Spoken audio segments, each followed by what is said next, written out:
Hai guys, kembali lagi dengan saya Wahyu Falsa Peristakara dengan NIM 1813091014. Jadi di sini kita akan membahas tentang etnobotani. Di mana etnobotani itu saya memilih tema dengan pernikahan adat Jawa.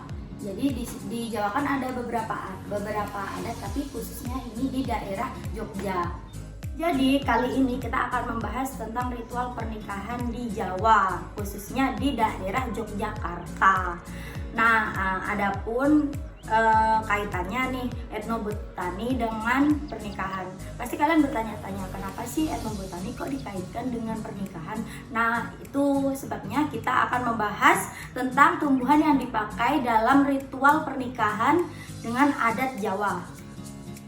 Menurut Wakalaka 2009 H.12, pernikahan adalah ikatan lahir batin antara seorang pria dengan seorang wanita sebagai suami istri dengan tujuan untuk membentuk suatu keluarga atau rumah tangga yang bahagia dan kekal berdasarkan keimanan terhadap Tuhan Yang Maha Esa. Pada adat Jawa, khususnya di Klaten, Yogyakarta, terdapat 6 prosesi pernikahan. Sebenarnya setiap adat Jawa itu memiliki prosesi pernikahan yang sama, namun agar lebih jelasnya karena kemungkinan ada perbedaan pada tumbuhan, jadi mari kita bahas bersama. Jadi yang pertama itu ada pasang taruh, ada siraman, midodareni, seserahan, ijab kobul, dan yang terakhir ada panggih temanten. Jadi yang pertama kita akan bahas tentang pasang taruh. Yang pertama ada pemasangan taruh. Pemasangan taruh merupakan bahasa visual bagi masyarakat dalam menabuh marang Gusti Kang Murbeng Dumadi, jadi mendekatkan diri pada Yang Maha Kuasa. Nah, pada pemasangan taruh ini diperlukan tanaman yang sangat menjadi penggenap sebagai pemasangan taruh atau sebagai atap, yaitu janur atau daun kelapa hijau yang disimbolkan sebagai peneduh sehingga berada di atas untuk melindungi dari panas ataupun hujan. Lalu yang kedua ada pisang raja. Jadi makna dari pisang raja ini sebagai pelengkap dengan satu tangkai pisangnya yang sudah matang semua. Maksudnya adalah pasangan yang menikah disimbolkan sebagai raja sehari dan sebagai lambang bahwa tujuan bersuami istri yang hakiki, murni dan luhur agar supaya melahirkan benih yang utama, terpilih dan terpuji. Lalu yang ketiga ada kelapa gading muda atau biasa disebut dengan jejang cengkir. Maknanya adalah kemauan yang teguh kepada keelokan dan keindahan. Yang keempat ada tebu gulung. Nah, tebu gulung ini memiliki makna cinta atau sebutan untuk mereka yang menikah itu sebagai tebing kalbu atau kesungguhan hati yang murni dan satu tujuan.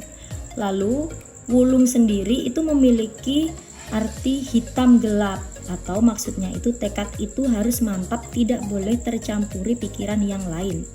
Yang kelima ada dedaunan atau daun kluweh, daun dari buah kluweh, dan daun beringin, daun dadap, dan daun maja, juga daun alang-alang. Nah, maksud dari dedaunan ini adalah sebagai puji doa mudah-mudahan hajat mantu ini selamat, tidak ada halangan apapun.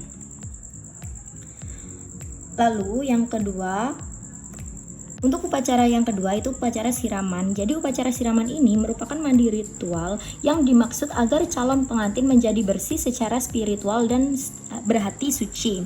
Jadi pada upacara ini tumbuhan yang digunakan dan memiliki makna yaitu salah satunya ada rosa SP atau mawar, ada melati, dan ada kenanga. Jadi sejenis bebungaan.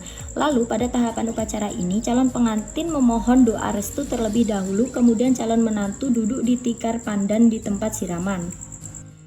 Yang ketiga ada malam midodareni. Jadi pada malam midodareni ini pengantin perempuan tidak boleh menggunakan perhiasan maupun bunga sebagai sebuah acara tikaran atau kesederhanaan menandai keselenggaranya acara malam Midodareni.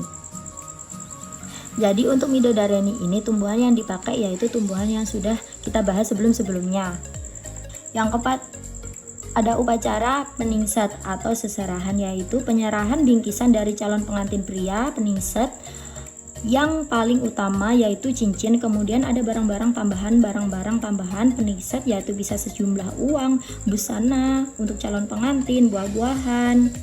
Nah, buah-buahannya itu ada pisang sebagai lambang untuk sedia rahayu sejahtera, buah manggis, buah nanas, salak, dan senangkai untuk simbol agar perjodohan itu bisa melahirkan buah yang sejati yang berbakti kepada kedua orang tua, nusa dan bangsa. Lalu jeruk gulung atau Citrus reticulata sebagai lambang kedua mempelai siap melebur dalam suatu cita-cita dan tanggung jawab rumah tangga. Lalu pada upacara ijab kabul sendiri adalah tahap terpenting dari seluruh rangkaian upacara perkawinan, karena pada acara ini mempelai putra dan mempelai putri mengucapkan janji seumur hidup. Pengantin laki-laki mengucapkan janji akad kepada ayah dari pengantin wanita. Nah, untuk acara ini bunga yang dipakai itu atau digunakan sebagai hiasan gedung itu adalah melati.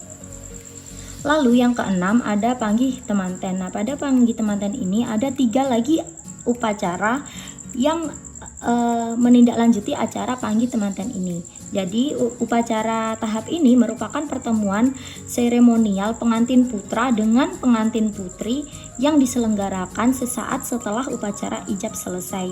Inilah puncak dari sebuah rangkaian upacara perkawinan adat tradisional Jawa.